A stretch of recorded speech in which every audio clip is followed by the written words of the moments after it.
Hello, I am Sarah Homan, I'm Yewande Ogoji. and today we will be having a conversation on the color of trauma for our English 4597 class with Dr. Hill.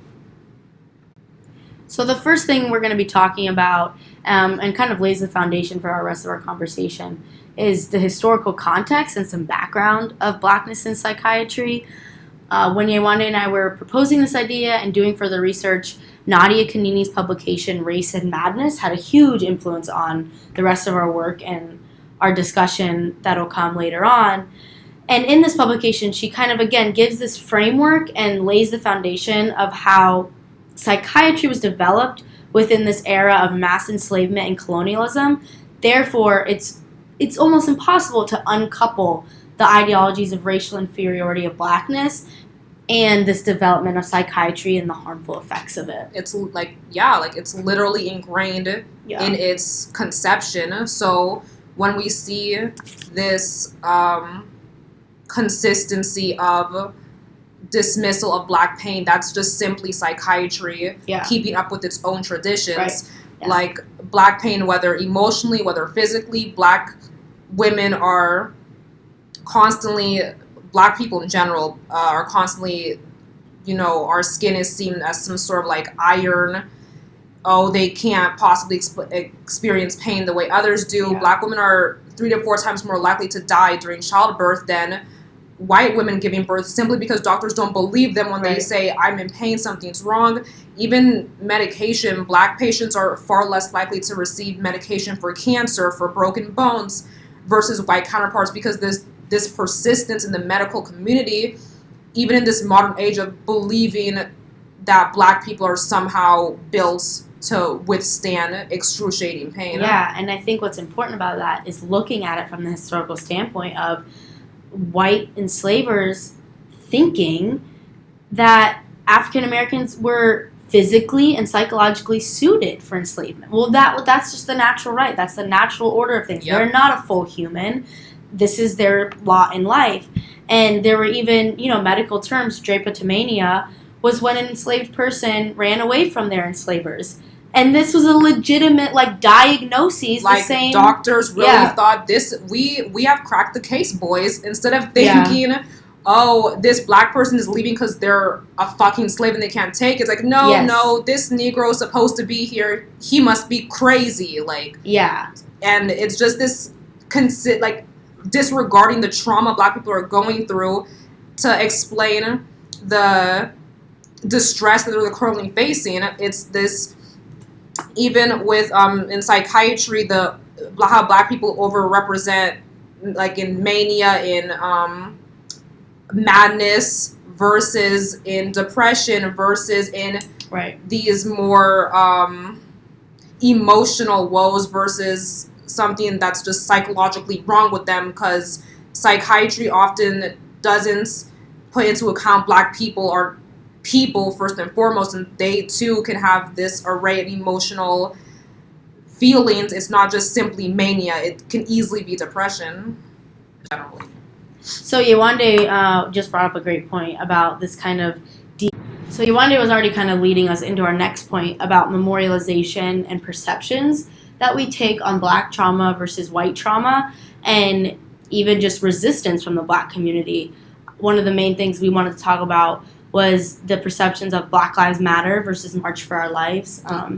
Black Lives Matter, as it's been in the news for many years now, kickstarted from the murder of Trayvon Martin by George Zimmerman, and basically it's just a movement that, plain and simple, in 3 words, stop killing us. Black Lives Matter just as much as literally any other American life, but the media consistently spins it to be these rogue Blacks are demanding racial superiority. They want to take over, completely, purposefully missing the entire point that, no, this is simply why are unarmed Black men and women far more likely to be gunned down, barbecuing, napping in college lounges, buying candy for their younger brother. This innate fear that the Black community has in the police is a very real fear because it happens too frequently, and that is all it's about. But the media, any black connotation, this must be anti-white, this must be anti-America, they're trying to take over, what do they mean? Whereas March for Our Lives, which is also a very prominent movement to, again, demand stop killing us, we are students, we're here to learn algebra, not to be gunned down. And that was completely, oh, look at these brave children. Right. I'm so glad they're such brave adults standing up for their right as American citizens. And this complete flip over, because obviously the Parkland shooting, Parkland is a majority white school, and when white safety is threatened, that's an American white issue. Fragility. White fragility, yeah. And that also goes, again, if we look at even just like the way crime is reported, and I won't even say crime because most of the time it's innocence from the black community. But if we look at two cases, in 2016, Brock Turner, a white man at Stanford University, was convicted of rape, convicted of 3 felonies of raping a woman behind a dumpster. He only served a 6-month sentence given to him by a white judge in California, Aaron Persky.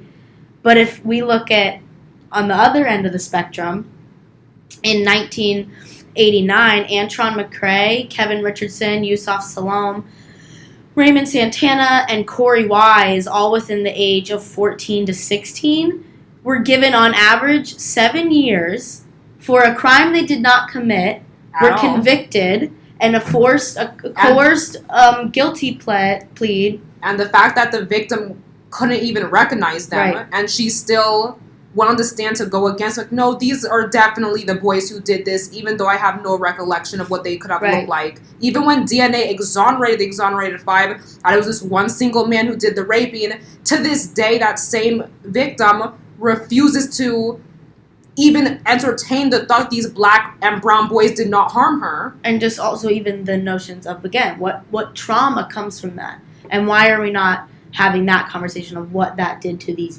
boys robbed completely of their childhood. So in kind of trying to wrap up this conversation, Yewande and I have struggled with, trying to give a conclusion to this or give a period at the end of this, because we both agree, I think, that this isn't a conversation that needs to be stopped. It's a conversation that needs to be kept being talked about and kept being brought up and ruffling feathers about. And like we've been discussing, this is very much an American problem. This is not black people's issues to work out. This is an issue that was very much placed on black people by white America, and that has been perpetuated by America in general for centuries. It's ongoing. It's a consistent problem that continues to poison the black community. And the only way for us to deal with this poison is for everyone to have a difficult conversation with themselves, especially those who are in the most power of privilege, that even if you weren't specifically there 400 years ago, there are still ways that you benefit from the privilege done those 400 years ago, and there are still ways that you can help dismantle the ignorance in your own community, because those who have the power are the ones who are most fit to destroy the problem. Yeah, and like Yewande was saying, taking the privilege that we have, because we all have some level of privilege. Obviously, a lot of us have a lot more privilege, i.e. I'm talking to my fellow white Americans. Taking time to research, to understand, to figure this out on your own, because it's a grim reality that we're not going to learn this in school at this point in history. So figure this out on your own. Learn this out on your own. Seek other people. Don't just take this as a time to learn about it in class and, oh, that's great. Do it on your own. Bring it up. Keep this conversation going and bring up the conversation if it hasn't been started already. Yep.